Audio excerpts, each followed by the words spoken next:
حضرت عمر سے مروی ہے رضی اللہ تعالیٰ عنہ. یہ پہلی روایت متفق علیہ تھی، بخاری اور مسلم دونوں میں موجود ہے. دوسری روایت صحیح مسلم کی ہے. حضرت عمر فرماتے ہیں قال قال رسول اللہ صلی اللہ علیہ وسلم ان اللہ یرفع بہذا الکتاب اقواما ویضع بہ آخرین. اللہ اب اس کتاب کے ذریعے قوموں کو اٹھائے گا اور اسی کو ترک کرنے کے باعث رسوا کر دے گا. یہ ہے اب ابد الآباد تک کے لیے، خاص طور پر مسلمانوں کے لیے اللہ تعالیٰ کا یہ قانون. اس کتاب کو لے کر اٹھیں گے سربلند ہوں گے، اس کتاب کو پیٹھ دکھائیں گے ذلیل کر دیے جائیں گے. یہ گویا کہ اب امت مسلمہ کی قسمت جو ہے وہ تلے گی اس کتاب کی میزان میں. اسی میں طے ہوگا کہ ان کے لیے عروج ہو یا زوال ہو. اسی کو وہ جواب شکوہ میں علامہ اقبال نے سادہ ترین الفاظ میں کہا تھا، وہ زمانے میں معزز تھے مسلمان ہو کر اور تم خوار ہوئے تاریک قرآن ہو کر. فارسی میں اسی کو مفہوم کو جو ادا کیا ہے جس خوبصورتی سے، اس کا تو جواب نہیں ہے کہ اے مسلمان خار از مہجوری قرآن شدی، تم جو ذلیل و خوار ہو گئے ہو دنیا میں. ایک سوال شاعر نے کبھی کیا تھا نا، بڑا پیارا سوال تھا، ہے آج کیوں ذلیل کہ کل تک نہ تھی پسند گستاخی فرشتہ ہماری جناب میں. بڑا پیارا سوال ہے. جواب علامہ اقبال دے رہے ہیں، خار از مہجوری قرآن شدی، قرآن سے لا تعلق ہونے کی بنیاد پر تم ذلیل و رسوا ہوئے ہو. شکوہ سنجے گردش دوراں شدی، گردش دوراں اور گردش فلک اور فلک ناہنجار اور فلک کج رفتار، اس کو خامخواہ گالیاں دے رہے ہو، اس کا خامخواہ شکوہ کر رہے ہو، شکایت کر رہے ہو. یہ تو اے باد صبائی ہما آوردہ دست، یہ تمہارے اپنے کرتوتوں کی صدا ہے جو تمہیں مل رہی ہے. تم نے قرآن کو پیٹھ دکھائی، تم ذلیل و رسوا کر دیے گئے. خار از مہجوری قرآن شدی، شکوہ سنجے گردش دوراں شدی، اے چو شبنم بر زمیں افتندئی در بغل داری کتاب زندئی. اے وہ قوم جو شبنم کی طرح زمین پر پڑی ہے، اغیار اسے پاؤں تلے روند رہے ہیں. جیسے آپ صبح کو سیر کرنے نکلتے ہیں، سبزے پر پڑی ہوئی شبنم اسے آپ روندتے ہیں اپنے قدموں تلے. اے امت محمد، آج تو دنیا کی قوموں کے سامنے اسی طرح پابال ہے، سرنگوں ہے، لیکن ہوش میں آ کہ تیری بغل میں وہ کتاب زندہ موجود ہے.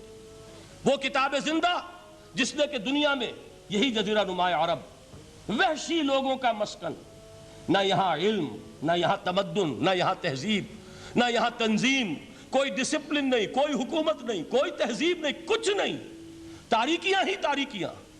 یہی کتاب تھی جس نے اسے منور کیا. یہی کتاب تھی جس نے دنیا کا امام بنایا. یہی کتاب تھی جس نے دنیا کا معلم بنایا. یہ کتاب تھی جس نے نئے نئے علوم ایجاد کرنے سکھائے. یہ کتاب تھی جس کی بدولت یہی عرب تھے جنہوں نے یونان کے فلسفے اور سائنس کو جو مر چکے تھے انہیں زندہ کیا، ان میں نئی چیزوں کا اضافہ کیا اور اسپین کی یونیورسٹیوں کے ذریعے سے یورپ تک دوبارہ پہنچا دیا. یہ وہ کتاب ہے، در بغل داری کتاب زندئی. اقبال نے کیسے کیسے شکوے کہے ہیں.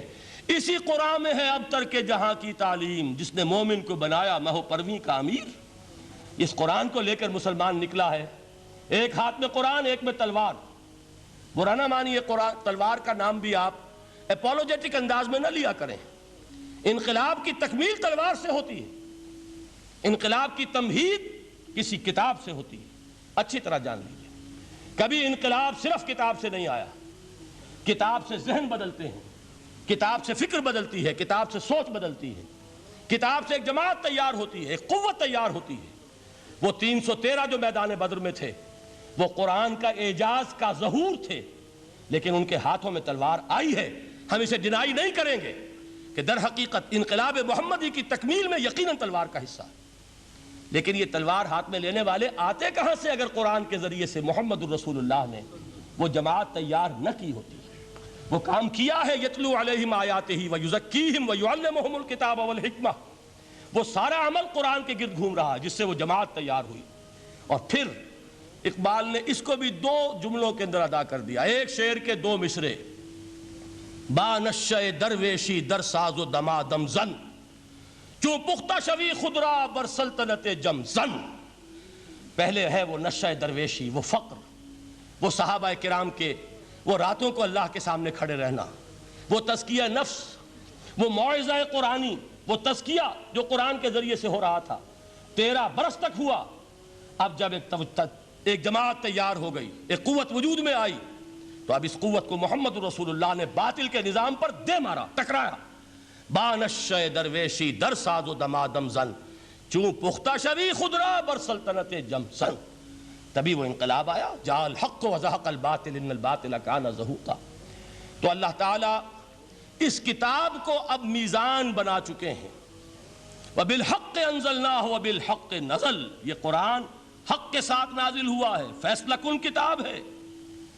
إِنَّهُ لَقَوْلٌ فَصْلٌ وَمَا هُوَ بِالْحَزْلِ, یہ قول فصل ہے, حزل نہیں ہے, کسی شاعر کی شاعری نہیں ہے کہ آپ نے تحسین کی تو کیا اور نہ کی تو کیا.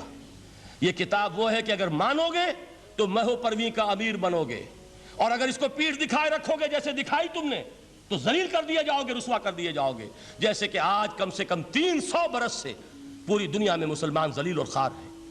خار از محجوری قرآن شدی, شکوہ سنجے گردش دوران شدی, اے چو شبنم بر زمین افتندئی, در بغل داری کتاب زندئی.